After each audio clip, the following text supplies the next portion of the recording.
Hi, hello, good morning. It is the 9th of March. I'm just trying to remember what day it is. I'm so tired.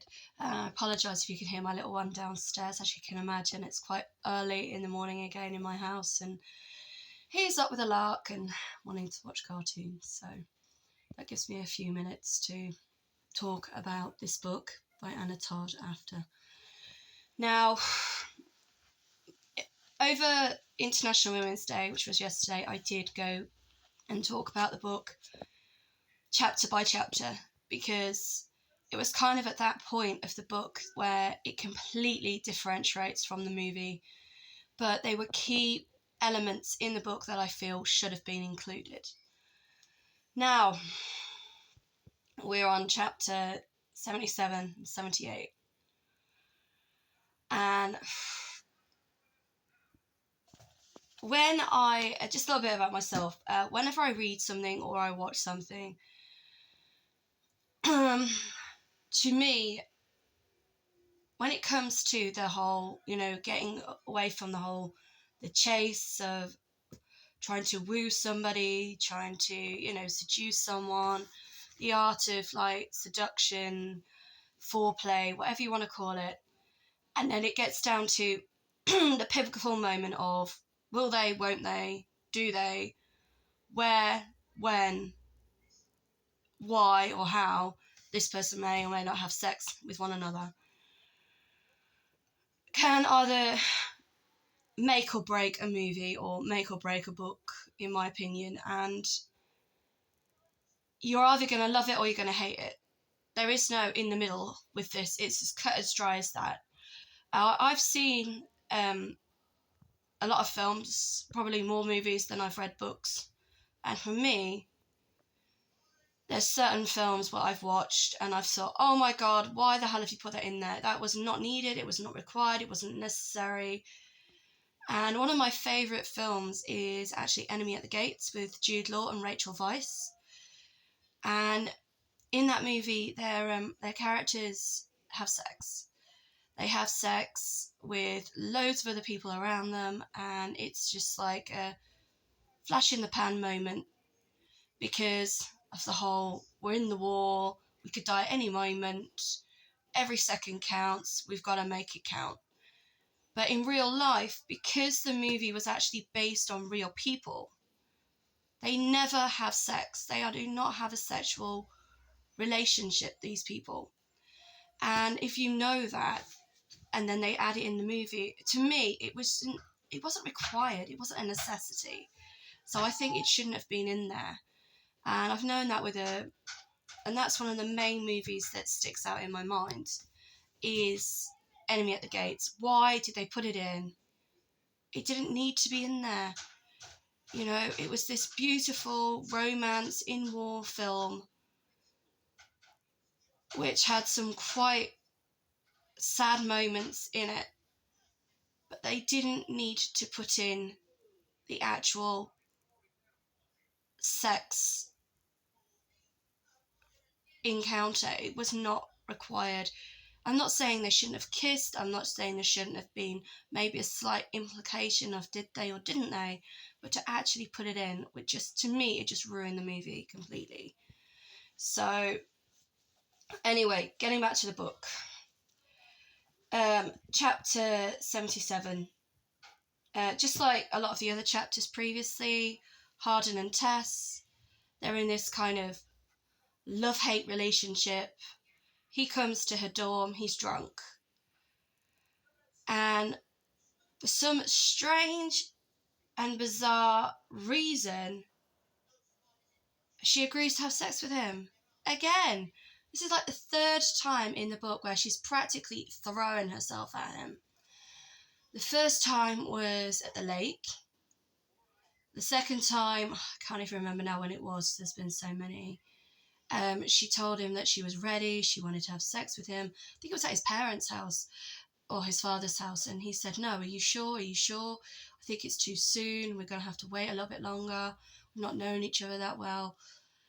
And it's always him that's kind of stopped it from happening. And then all of a sudden he comes to her dorm room and he's drunk, and she's like, I want you now. I want to have sex with you now. And he says yes. He agrees. And I'm thinking, what? Surely at the lake would have been a little bit more romantic. Surely, in your parents' house. Okay, it would have been a bit cringe-worthy. But I'm sure that's one of the stories most people have to tell is, oh, I did it in my parents' house, blah, blah, blah. And they sort of brag about it. But to do it in the dorm room, in a room where you know that other people have got keys to your room, your roommate could come in at any time and catch you in the act with him when he is clearly intoxicated. Sorry, he's just watching cartoons, and he always screams when he's with excitement, my little one, when he's watching cartoons. So if you did just hear a little like hee noise, it's just him watching cartoons on TV. So don't worry, he's fine. All my kids seem to have these little idiosyncrasies that can be a little bit alarming at first when you hear them, and then you get used to it. So I never cut and paste my videos, so I have to explain this. I always put the raw copies online. So I'm like, why? Why, when in the movie, it was a little bit of a spoiler alert, in the movie it's more romantic. It's like they've rented this apartment, well, they've not rented it, they're looking after this apartment for someone he knows who's in Italy. They've just had the wedding, they've had a really, really good night together. They've not argued once. They go back to this apartment, which is off campus. Nobody knows where you are. And it's, I want you now. Are you sure? Yes. Okay. And they have sex. And in the film, it's portrayed as this, although it's an awkward moment, it's a lot more romantic. It's the sort of thing that you would expect if someone really cared about you and said they loved you, they would make the effort. But to be drunk in the dorm room, coming in, first time, knowing it was her first time, although there's the slight sincerity there, he tries to be as sincere as possible. He tries to be, gentle with her. It's not the same as the film. It really shatters the illusion of the movie completely. So the actual thing that she actually says to herself in chapter 77 is that she always thought her first time would be with Noah. So even though she's with Hardin, she thinks about how Noah would be her first time. How, it'd be on their honeymoon, they'd be away somewhere romantic, they'd take their time, it would be this, right, it would be a honeymoon. It wouldn't be in a dorm room, in a bed that's probably, got a lot of history from previous tenants. And I just find that really, really sad, in a way, that it is so cliche compared to the movie. And then in chapter 78, it talks more about the act and how, they have sex and how it feels and what it's like for her, and how, he asks her if he wants her to stop, if she's okay, if she's in any pain. So again, he's trying to be as sincere as possible. And he's commenting her, he's reassuring her, he's saying how great it is to be with her, how he admits he's never been with anyone and it'd be their first time before. So it's like a first for both of them, which I think is kind of sweet in a way. And it says that even though the pain is uncomfortable in her heart, she wouldn't change anything in that moment. She was happy to make that decision. And then he takes the sheets away. And then he goes back to being like this typical bloke, like, okay, can you get off me now? I need to go to the toilet. But he doesn't say toilet, he says, I need a piss. And they have a shower, they're taking turns, they go and get, cleaned up after what's just happened.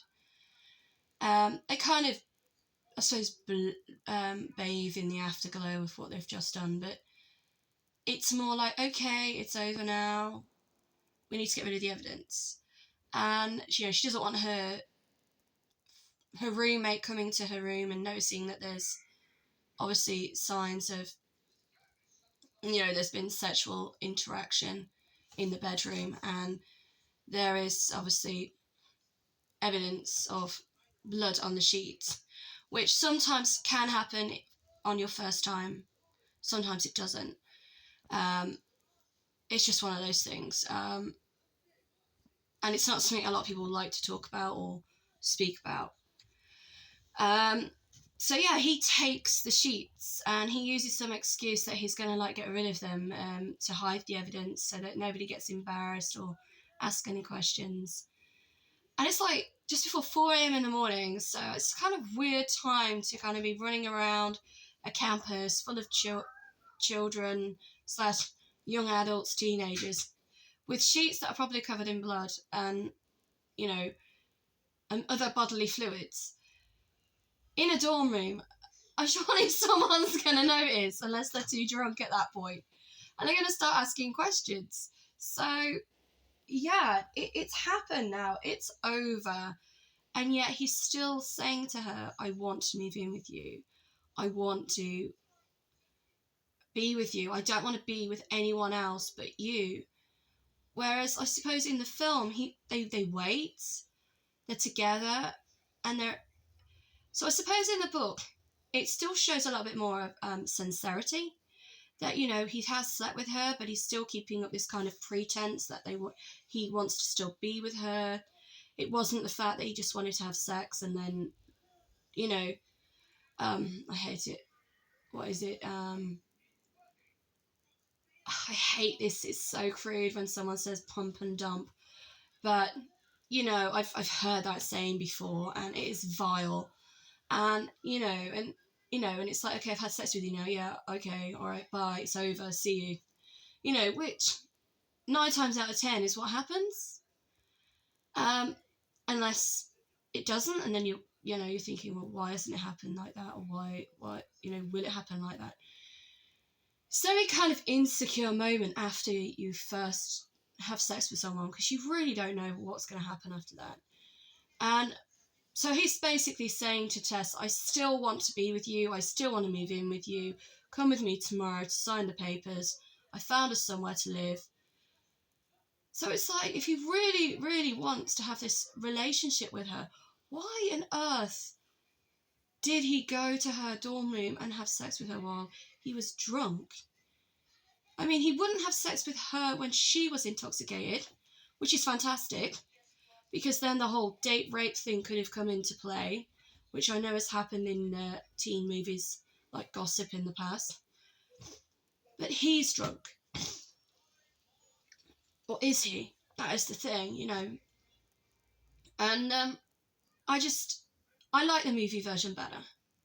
I know it might be soppy and a little bit sentimental, but when you read the book, it doesn't portray his character as being in love with her as much as in the movie. It's not as I can never think of that word, so I won't try and use it. I don't want to say the wrong word. So yeah, in the book, he's still, although you know a little bit more about him, you can be a little bit more sincere towards him. He's got this life outside of college. He doesn't want people to know that he is hardworking. He wants people to think that he's a bit of an ass, I suppose. He's got this sort of split personality, and everybody does it. You don't want people knowing everything about your life all the time. But I'm very disappointed in Anna Todd that she kept with the cliche in the book, but then allowed in the movie for it to be perceived as this romantic evening between the two of them, and not just some dorm fumble in a way under the sheets. Where, like I said, I had this image in my head that all of a sudden somebody was going to come in with a video camera on their phone and be filming them, and that maybe that